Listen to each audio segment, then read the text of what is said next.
British intelligence services. They're awful. Propaganda.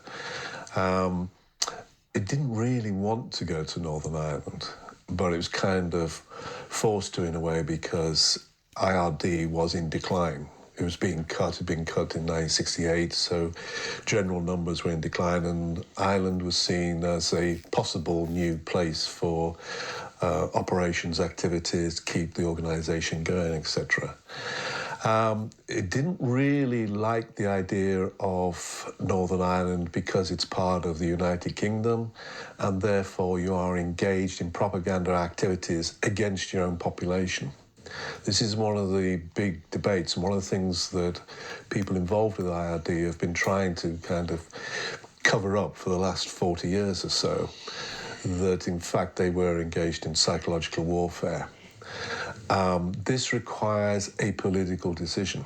It requires the political masters to say, okay, you do this, we give you sanction, and yes, you are engaged in propaganda activities against your own population. It's not like being in a foreign country and you do this in some kind of counterinsurgency campaign in the 50s or 60s, where you are engaged in psychological warfare against enemy personnel and against another country. So there are some political difficulties with that.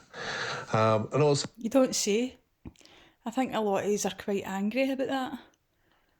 I think we can see the consequences of that, and we know it's going to reverberate right down the generations. So, there's quite a lot of people who are discovering what's been happening. Like myself, didn't want to believe it. And didn't want to believe that it had happened to me or people that I knew. So, interesting times ahead.